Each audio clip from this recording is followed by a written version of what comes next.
Gitu. Sementara itu, Direktur Pendidikan Diniyah dan Pondok Pesantren Kemenak Waryono Abdul Ghafur menyatakan Kemenak tidak akan menutup Pondok Pesantren Al Zaitun. Kemenak memilih untuk menata ulang dan membina karyawan serta pengajar di Pondok Pesantren Al Zaitun. Waryono menyebut penataan ulang ini dilakukan karena Kemenak tidak ingin menzolimi hak-hak santri mendapatkan pendidikan. Tentu karena di situ itu banyak santri, banyak siswa, banyak mahasiswa gitu ya. Kita tidak serta-merta kemudian membinasakan. Karena bagaimanapun anak-anak bangsa ini kan punya hak konstitusi. Nah, karena itu mungkin yang tepat itu adalah bagaimana menata ulang. Membina, kemudian yang salah-salah itu kita buang gitu kan.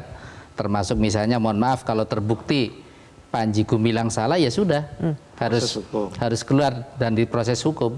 Kemudian yang kedua guru-gurunya, kalau misalnya tadi terbukti juga gurunya ikut, ya kita proses juga gitu, minta kepada polisi untuk memproses dan seterusnya gitu.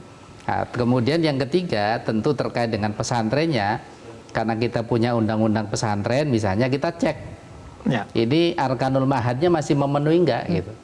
Kalau memang tidak memenuhi ya tentu juga kita ada proses berikutnya. Oke, tapi jadi sambil menunggu proses hukum ini, audit untuk melihat apakah Al Zaitun layak untuk tetap dipertahankan atau tidak sudah dimulaikah? Sudah dimulai, sudah dimulai. Jadi tadi kan kita melihat kurikulumnya, tapi ternyata dari permukaan dan juga kesaksian Mas Iksan ini kan, bahwa kurikulumnya itu biasa saja gitu. Dan itu yang kemudian menyebabkan para asesor memberikan penilaian yang standar. Oke. Itu. Tapi prinsip bahwa kami Kementerian Agama tentu tidak boleh mendolimi gitu ya hak-hak santri ini, hak siswa dan mahasiswa ini, sehingga kemudian mereka tidak punya kesempatan untuk belajar. Oke, berarti gitu. Kalau nanti ini akan ada pembinaan, pengambil alihan dari Panji Gumilang, itu akan sepenuhnya menjadi tanggung jawab Kemenak?